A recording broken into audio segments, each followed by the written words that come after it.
Welcome to the Extra Exchange. I'm Kit Conklin. This is where you hear unfiltered conversations with the people shaping the global economy, the policymakers writing the rules, the executives whose decisions move markets and nations. And today we're talking about geoeconomics, what it is, how it works, and why it's become so critical for countries and companies. We are lucky to be talking to the foremost expert in the world on this topic, Josh Lipsky. And while most people building careers and expertise in international economics start at the Department of the Treasury or maybe Goldman Sachs, Josh took a different path, from Harvard and Georgetown Law to the writer's room at The Daily Show with Jon Stewart.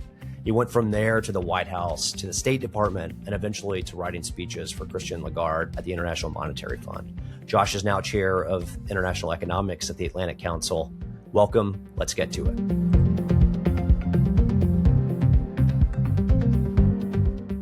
Josh, welcome to the show. It's great to have you here. There's a lot that we could obviously talk about with your background in international economics, but the most curious thing that people probably want to hear about is that you worked for Jon Stewart at The Daily Show. What was that like? Well, thanks, Kit. And I just always laugh at this because wherever I've done in my career, this is the first thing anyone wants to ask me. One, I was only there a year. Two, I could not have been more junior in that system. So that being said, it was fantastic. It was a long time ago. It was about 20 years ago. So it's, that it just shows you about Stewart's longevity and his popularity on the program now that he's back doing it. All I can say is that one of my roles there was to spend 8 or 9 hours a day watching videos of Chris Matthews, which some of your listeners will remember, an MSNBC host back in the day. And so, different people were assigned different media personalities to basically watch for hours a day and then take down notes and pitch ideas if anything was funny. And, when you watch 8 hours of Chris Matthews a day, that really does something to you. And I still bear the scars from it. So that's what I say about the fantastic time I had at The Daily Show. It seems to have not impacted your career doing geoeconomics, so we can transition to that. Look, so from your vantage point, you sit at the Atlantic Council, you deal with geoeconomics on a daily basis, but a lot of people may not be familiar with that term. And it's really the intersection of finance, national security, foreign policy, economics, trade. But from where you are, how has economic statecraft evolved from a crisis response tool into something closer to the default operating environment for governments and companies? It's different right now. Yeah, it is. And I'm glad you asked that question because I do think it's helpful in this conversation to set terminology a little bit. What are we talking about when we say geoeconomics and economic statecraft? And people use those terms interchangeably. I think they're a little different, and I'll explain why. But the fundamental thing to understand is that this is not a new idea. Geoeconomics is not a new idea. It's an old idea the US had the luxury of forgetting. The Bretton Woods system, the IMF and the World Bank, created 6 weeks after D-Day. Those are geoeconomic institutions, the mixture of national security, foreign policy, macroeconomics, and finance. But in the post-Cold War era, we could often in the United States and Europe to a lesser extent as well, separate out our national security and economic policy making. And we didn't have to have Treasury sitting in on these meetings and Commerce sitting in on these meetings. And we didn't have to have the banks part of Washington every other day talking about sanctions.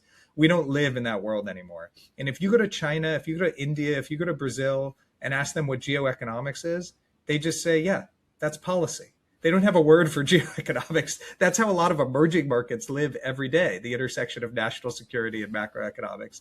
We didn't live that way for the past 20, 30 years, and we're returning to that way of thinking. But we're doing so in the heart of the capitalist system, the heart of global finance, the heart of a new global economy, a tech-driven global economy, AI consideration. So it's different. Geoeconomics looks different in the United States than it looks in China, than it looks in other emerging markets, as it should. And economic statecraft, in my view, are the tools of geoeconomics. So geoeconomics is the framework to consider this world and the intersection of the ideas.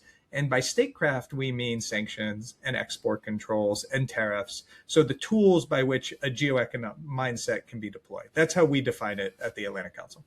Super helpful. I mean, to make it even more real, look at US China competition, and that's a geoeconomic framework. There's a lot of competition economically in capital markets, in trade, certainly with tariffs and other restrictions. And then you have economic security toolkits, like, for example, China's utilization of export controls for rare earth magnets last year that could have absolutely crippled the U.S. economy, everything from autos to semiconductors to the data centers that are powering the AI boom that's keeping the rest of the economy kind of afloat at the moment. All of those things are in the news. They've been in the news. But what about those choke points of economic statecraft or geoeconomic power? What are we missing beyond the obvious ones like critical minerals? What do you see as the top 2 or 3 issues right now? Yeah, it's a great question. It's something we kind of keep us up at night at the Atlantic Council. What's next? That's what we should be doing at a think tank, right? You deal with the immediate crisis, but you're trying to figure out where's the next one coming. One thing I will say, and Eddie Fishman has done a great job outlining this, both in his book Choke Points and then talking about it since, is that we see this conflict between America's financial power and other countries' territorial power. So you see Iran leveraging this in the Strait of Hormuz. You see China thinking about this when it comes to Taiwan.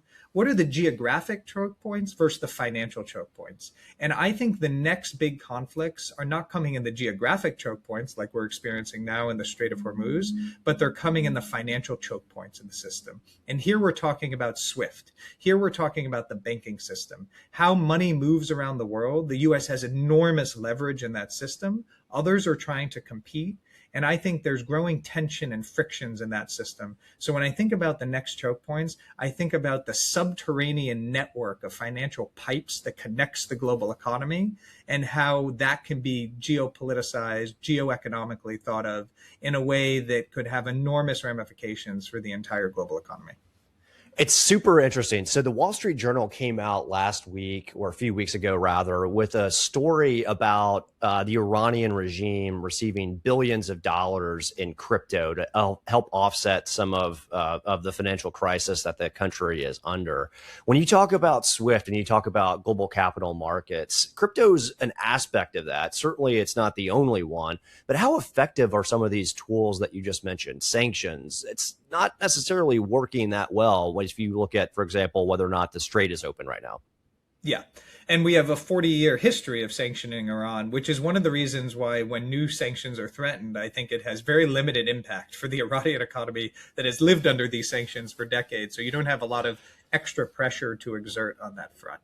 The importance of crypto when you think of sanctions evasion is that it creates a new conduit to work around the dollar. The desire to work around the dollar is not new. It exists as long as the dollar has been the world's reserve currency, and certainly as long as the United States has implemented sanctions as a foreign policy and national security tool. But crypto is one avenue, and not the only one, that can make it cheaper and easier to do than it was before. And what's happening is that a range of countries are taking blockchain technology and figuring out, can they put their own currency, not cryptocurrency, but their own currency on those rails and transmit it without touching US banks. Why do we have so much power in sanctions enforcement? It's because almost every transaction, even transactions that don't involve the dollar, touch the dollar at some point and therefore touch the US financial system. But what if blockchain technology made it possible for me not to do that? And I could still have enough liquidity, I could still have enough security of settlement that I don't need the reasons I trust the dollar right now and have to go to it. And that's what we see happening. And China's project Enbridge, one of the most advanced in the world, is an example of using blockchain technology and putting their own currency, the renminbi or the digital version of it, on those rails and not touching the dollar. So crypto is one aspect, but the broader blockchain technology revolution is giving countries more opportunities and other actors to try to chip away at the dollar's dominance.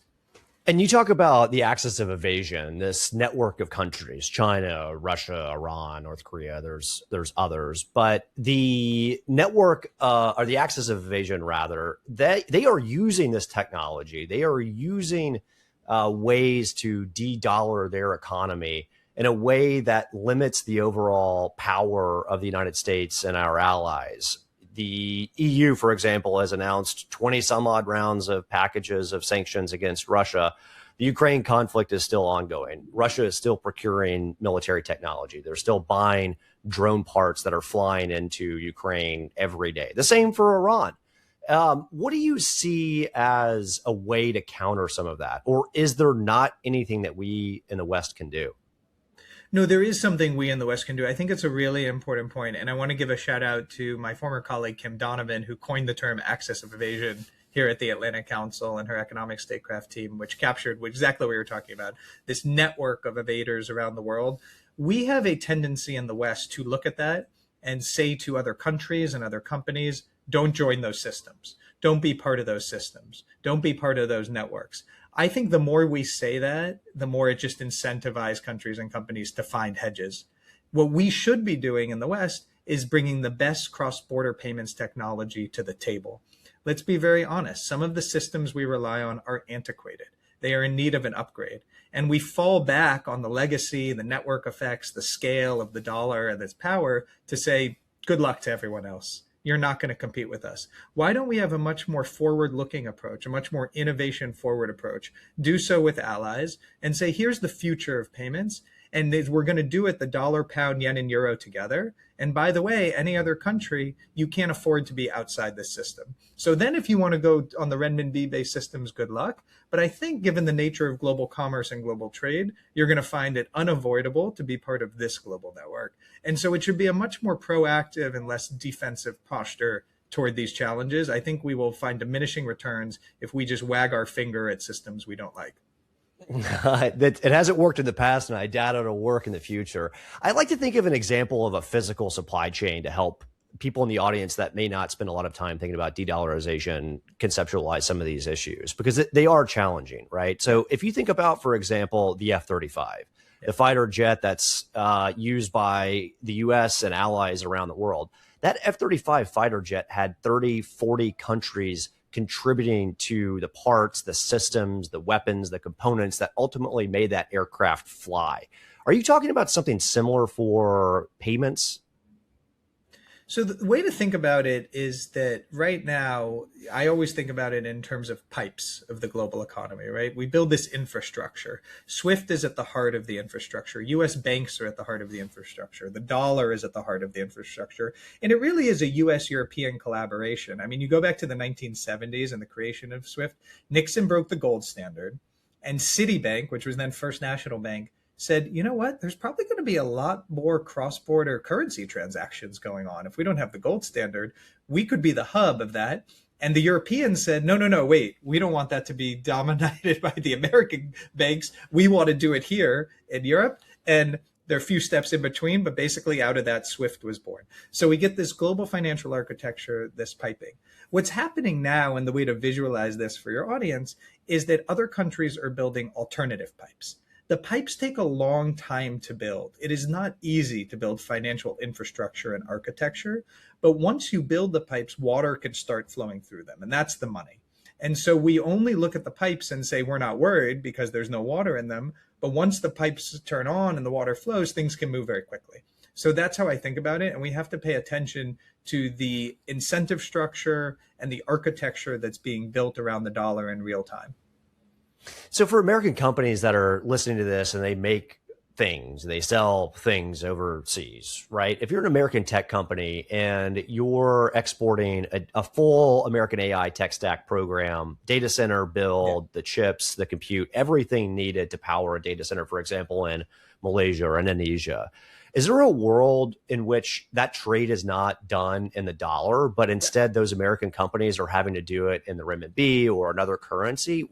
And if so, what does that change? Sure. There definitely is a world where that happens. So you're building a infrastructure data center in Indonesia, and you have a lot of subcontractors you're working with, and you have loans associated with it. And the various financial institutions involved say, we'd like your payments nominated in ECNY, China's digital currency, instead of the dollar. And the Indonesian government supports that, as do the finance ministry there. And you don't really have a choice in that conversation anymore, because if you want to build that data center, that's how it's going to be paid. Now, in the past, that wouldn't have been something that could even been offered by them, because there wasn't enough liquidity, there wasn't enough money, there wasn't enough access to that kind of currency. That's changing. And so that will happen in the future. There will be an internationalization of the renminbi push, especially in Asia, where countries and companies are asked to pay back in renminbi. And then you will have to onboard as a company into their financial payment systems. This is the CIPS network, the cross-border interbank payment system that China has built, and others. And so the question is, so what? You pay them in renminbi or you pay them in dollar. What does this really matter? And then it gets to a more theoretical question of what advantages confer to the United States by being the issuer of the world's reserve currency.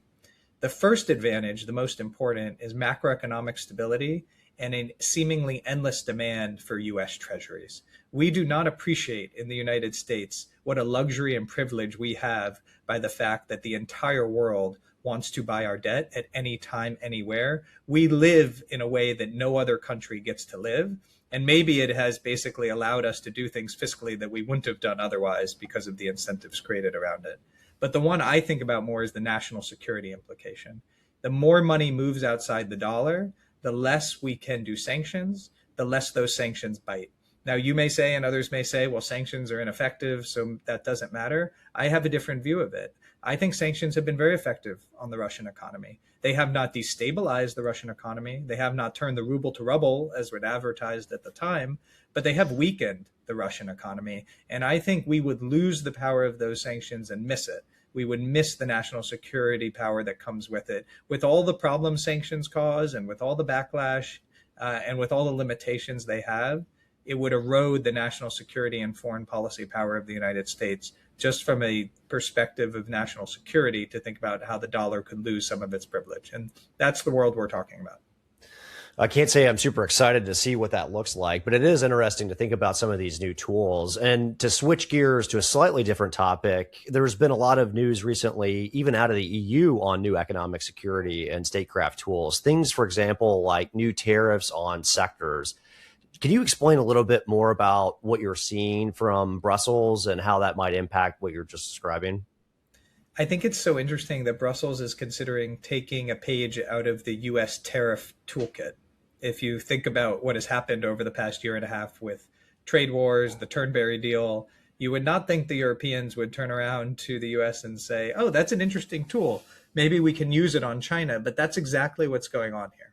Europe has woken up a little late, but they've woken up to China's industrial overcapacity. And it really came to a head with electric vehicles, because what Europe realized was that the sort of fundamental engine, to use that metaphor, of the European economy, which was automaking, especially in Germany, was being rapidly undercut by Chinese EVs and Chinese vehicles. And this is BYD and others flooding the market. And the Europeans said, we can't live with this.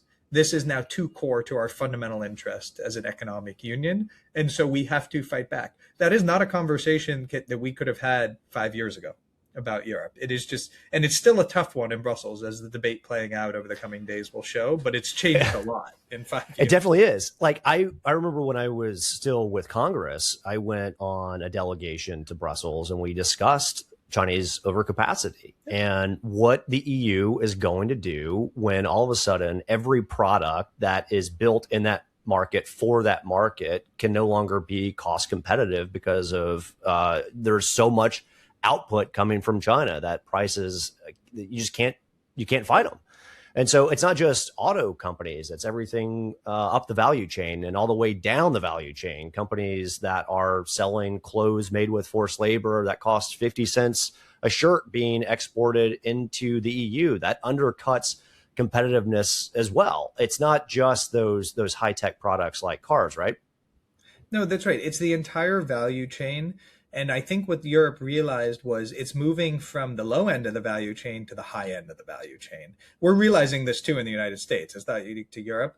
We may have lost the low end of the value chain fight 15, 20 years ago with China. They dominate. It's hard to recapture that from a Western manufacturing perspective.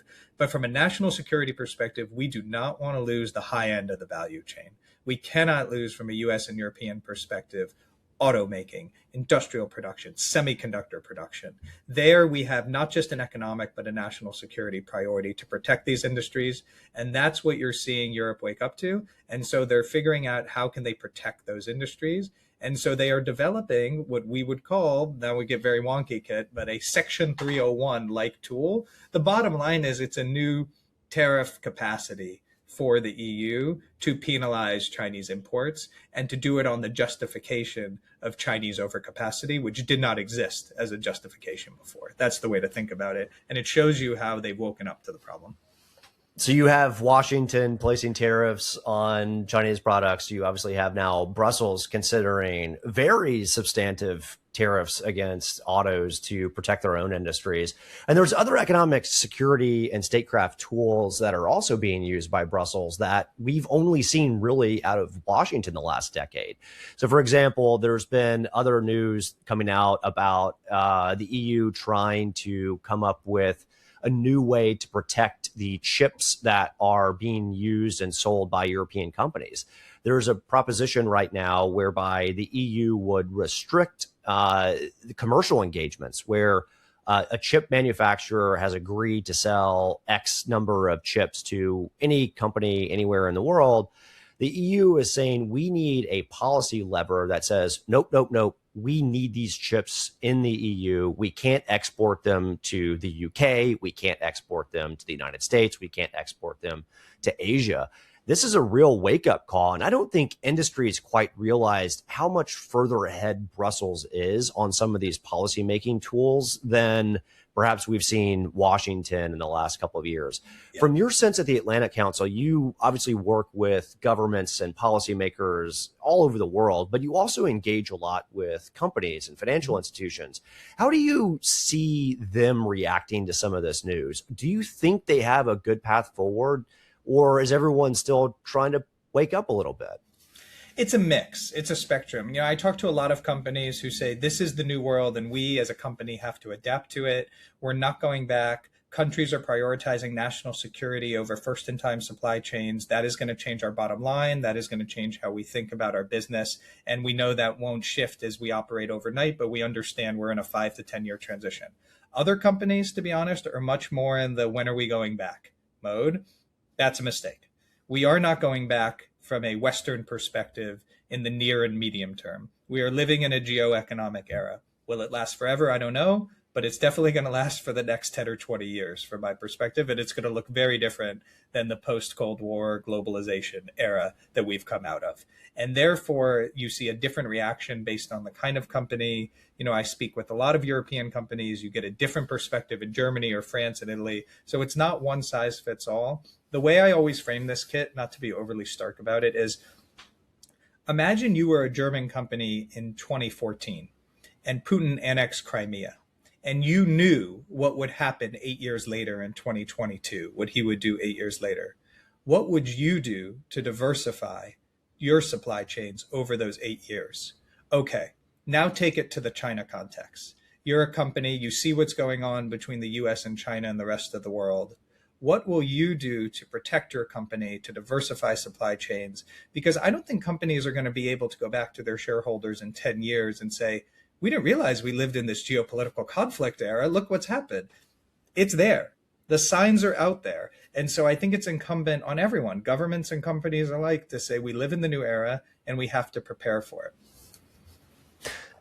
I love that. And I also think about capital markets, where you mentioned from your perspective, the forefront of geoeconomics is some of the plumbing. Well, I also think that there's going to be an increased focus on things like outbound investment screening and new restrictions that target, for example, American companies and Americans' retirement accounts being prohibited from investing in Chinese military companies.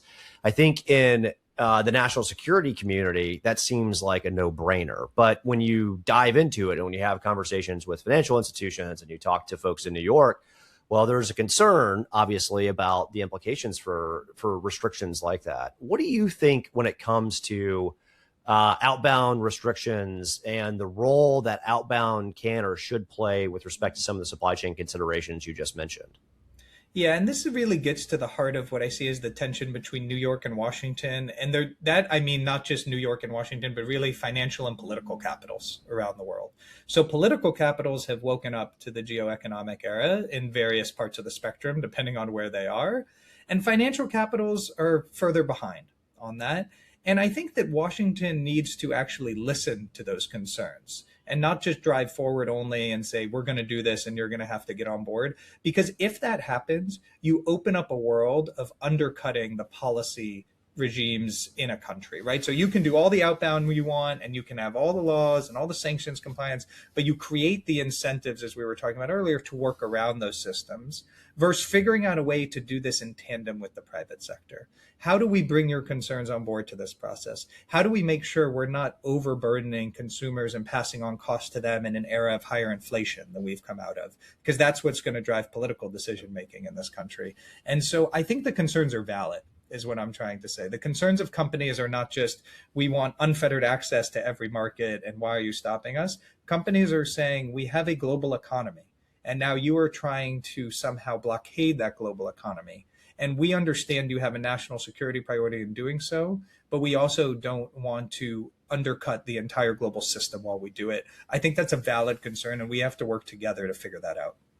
Absolutely. And as you think through the next 2-3 years in the United States, it's almost the midterms, it's almost a new presidential election season. What is the world going to look like in 2028 or 2030 when it comes to geoeconomics? I don't think what an easy question.